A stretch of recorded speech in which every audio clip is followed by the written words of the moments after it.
people are fascinated with lookouts, and there are fewer and fewer of them, so why not fix one up? Make sure it's still there and people can use it.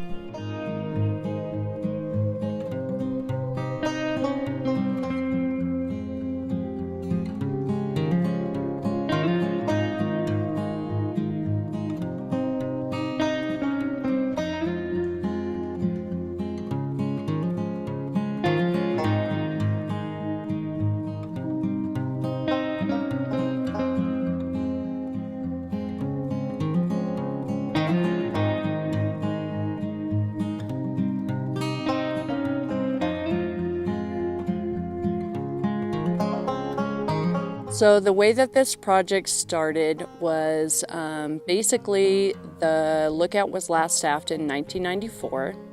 It was listed either in 94 or 95 on the National Register of Historic Places. And really what that designation means is that we are required to maintain the property, which becomes a challenge when it's not being staffed anymore.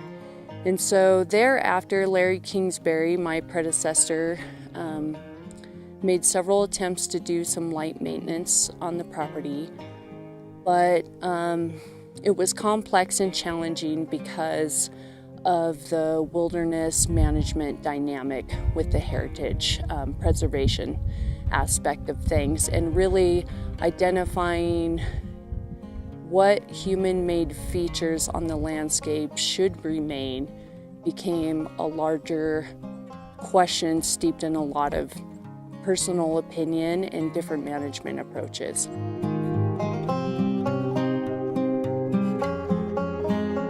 Frank Church Wilderness is many things to many people.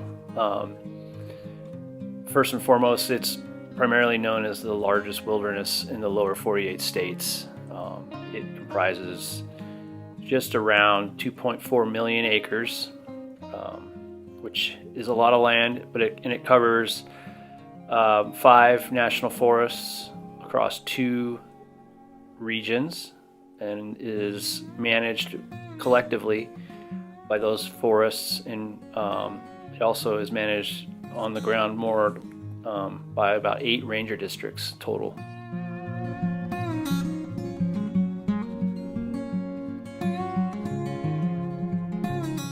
The lookout tower was packed out here in the 1930s by a pack string from Chamberlain Basin Guard Station, and the cabin was a combination of supplies that were brought in and native supplies, so using lodgepole pine, that's just native to the area, but also cedar shingles that were packed in.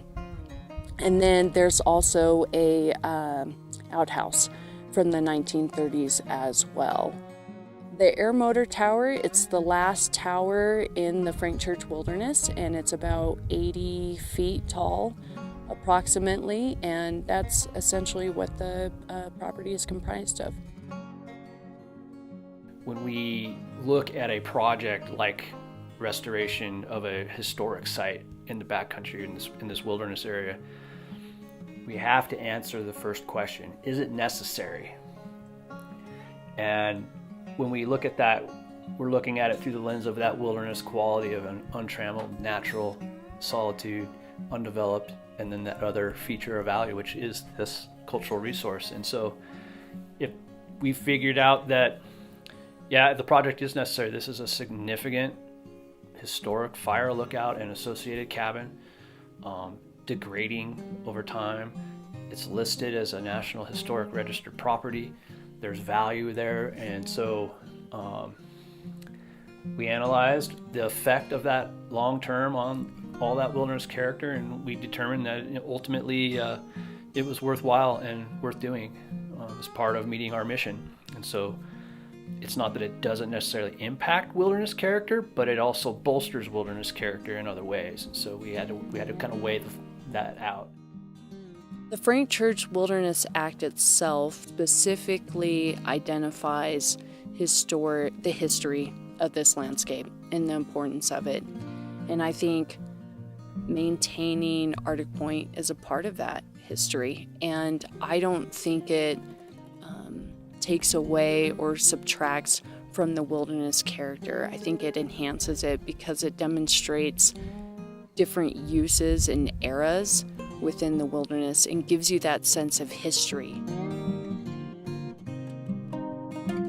Morgan called me up when she got this job, and I said yes.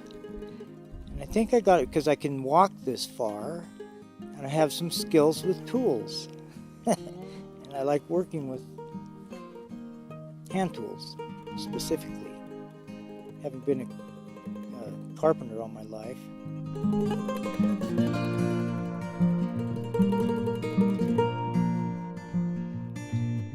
The logistics was a big aspect of pulling off this project because at one point hauling 2,500 pounds of gear, that was for year 2 of the project, was just a huge task to overcome and figure out, and it included backcountry flights to airstrips, what cargo would go from the airstrips, what cargo would go in from the trailhead, which is about 40 some miles, and then also looking at pack animals and getting them back here and making sure the trails were clear. I mean, like, every aspect of things really had to be figured out and fine-tuned.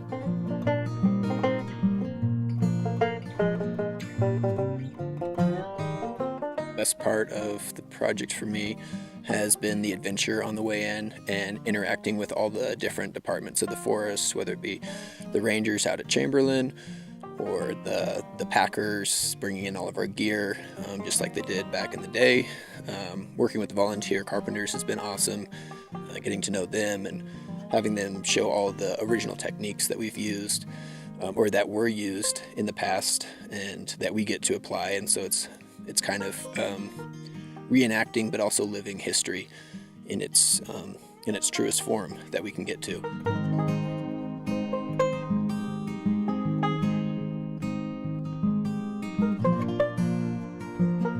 So the tasks that we've completed on this project include replacing seal logs, replacing the floor joists to the deck, the decking, and the posts that hold up the covered porch. In 2013, we noticed some significant bear damage where the bear was getting into the posts and the deck, and so that's why those repairs are pretty substantial and really needed so that the cabin didn't collapse after a heavy snow year. We've also stained and painted, restored the cabin, the outhouse, and even given some TLC to the tower this year.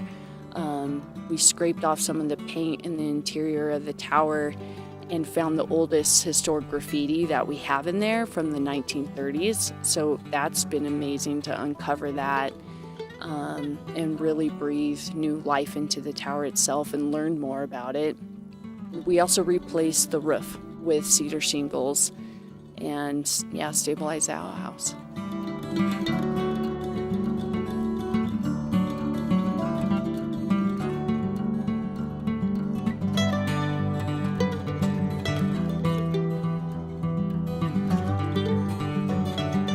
There's a lot of camaraderie that is built through our crew. Each person can bring different skill sets to the big project, and it allows for a lot of creativity and people's opinions and thoughts about how to do things, but it also, like, we're all just working towards a common goal. And so we have a really good time, but we're also working really hard, and it's super rewarding because of that.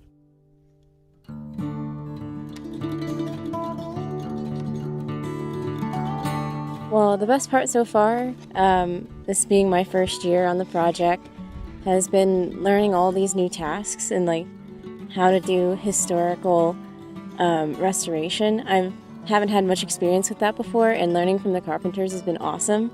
I feel like I've learned a whole new skill set, and it really puts into perspective, how much effort went into building this cabin and this lookout in the first place.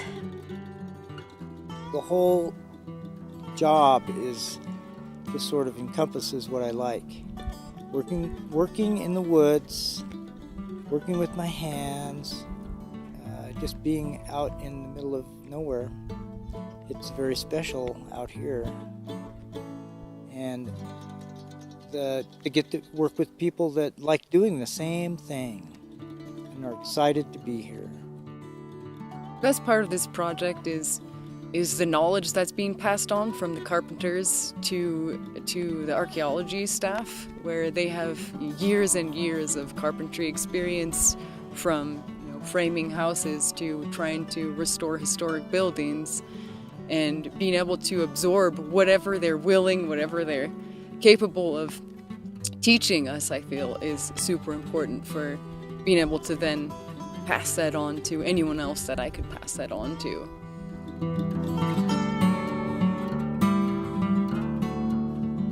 I've gotten no exposure to traditional tool use until I worked on this project, and it's so empowering as a woman to cut out trail with a crosscut saw, and to work with packers and to see the value of stock, and then also to experience the project the way that people experienced it back in the 1930s. I mean, I feel so fortunate to have that, and it's become so meaningful to me, to where when you're done with the project at the end of the week, you don't want to go home. You don't want to go back into town because of all the, honestly, magic that happened between you, the landscape, and all these other people to accomplish this project. I mean, it's just, it kind of goes beyond words. And so I don't think that we could foster that same magic outside of wilderness.